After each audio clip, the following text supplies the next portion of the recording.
PK in the universe, and I am back again with another video. And today I want to talk about movies, more specifically, edited movies. Should movies be edited? And you know what? I actually have a really good reason for why I think there is one specific reason where it would be cool to see, a lot more tame versions of movies, and that is for the kids, honestly. I grew up, during the 90s, I was born in the 80s, raised in the 90s, and I remember watching movies on TV, made for television movies that I remember watching, like Batman Returns on like network television. I think it was on like NBC or something like that. And it was a big deal because, I don't think I was allowed to see that in the theaters. Might have seen it on VHS at some point, but it was pretty cool to be able to watch it.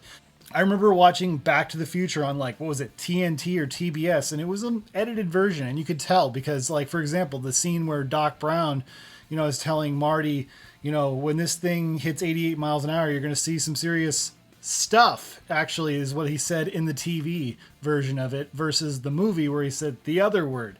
So, it was really cool that I got to watch that and my parents didn't have to worry about, I'm going to hear some terrible language or something like that. So, yeah. So I think it would be great if more streaming services had a edited version. Now, they shouldn't take away the original version by any stretch of the imagination or a director's cut version. I think there should just be multiple versions of different movies for different audiences. Recently, all the Indiana Jones movies and the Young Indiana Jones TV show were added to Disney+. And I'm pretty excited about that because I'm a big fan, especially of Young Indiana Jones. I actually have the seasons of it, but it's a pain in the butt to get them out. And so it's great to have the option to be able to watch it on a, streaming service. Well, here's the thing too about, the movies are a little more violent than I remember, specifically, the original 3 movies. Like, for example, they say they're rated PG, but then there's some stuff I'm kind of like, oh, yeah, I forgot about that. You know what I mean? It would be great if there was a made-for-TV version of it, that I could show my son. I mean, I still showed him it anyways, but fortunately, he's at that age where he's a little rambunctious and he's not paying attention to half the time what's going on. But there were some scenes where I was like, oh, I wish that wasn't going on me as a parent, and it's important that I watch this with him as a parent to give him context of what we're seeing, but half the time, there were some scenes where I was like, I'm really glad he wasn't paying attention because I don't have to explain that to him, of course, but and Young Indiana Jones, weirdly enough, Young Indiana Jones, even in the first season, it says it's like rated TV 14 because there's tobacco use and some scary stuff. And I'm like, come on now. Are you kidding me? Like when I was a kid, this wouldn't have bothered me at all. Honestly, there's certain scenes where I'm kind of like, come on now. Come on now. This is a particular time period. Things aren't like this anymore. Where I'm just perplexed. Why would you rate this TV 14? They aren't going to get it. They aren't going to get it. Some of this stuff's just going to go right over their head. The thing, too, about Young Indiana Jones is it was designed to be educational. It was designed to be an educational series. And yes, it is canon. I saw somebody on Twitter the other day was like, is Young Indiana Jones canon? I'm like, yes, it's always been canon, okay? Harrison Ford was actually in an episode of Young Indiana Jones. And not only that, he mentions in Kingdom of the Crystal Skulls about the time when he was a kid, with Pancho Villa, his experience with that. And that's in Young Indiana Jones. Yes, Young Indiana Jones has always been canonical. Sorry, going a little tirade about Young Indiana Jones, but yeah, I think it would be great if we had more made-for-TV, versions of stuff. And I understand maybe why they wouldn't just bring those existing ones back, because a lot of those were designed with a CRT TV in mind. And you know what? I feel like things even seemed more sanitized back when we were kids. If you grew up in the 90s like I did, it's like watching that on a 20-inch CRT TV, very different than watching it on a big old widescreen TV, people have 50-inch TVs or even bigger sometimes, and seeing that in that big old TV, that's very different. That's a very different experience than seeing it on a small TV, especially, one that's been, cropped to 4:3. There's certain things you miss.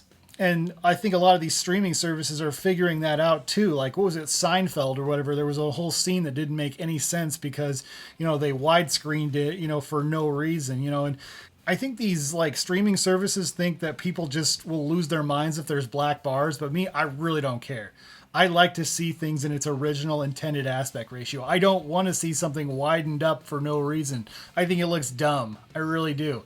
The same thing I think happened with The Simpsons as well. I remember when Disney first put those on Disney Plus, because apparently there were some scenes, yeah, that totally didn't make any sense because you couldn't see it because they decided to crop and widescreen it, which looked terrible.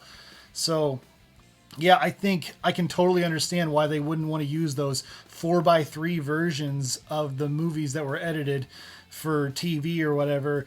But maybe there is a widescreen version of those. I really have no idea, but I thought this was an interesting topic, you know.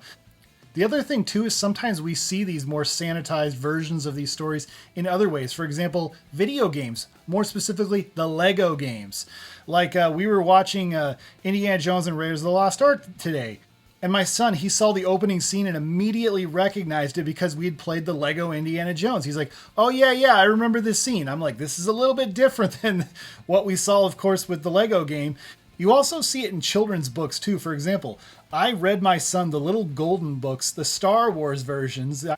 I have all the original 6 Star Wars episodes in Little Golden Book version, and I read those and he remembers those. That's a very sanitized version of these stories, so he's already gotten a taste of those Star Wars stories, and he's watched the first Star Wars movie. We haven't gotten to the other 2, but we're gonna work on that at some point here.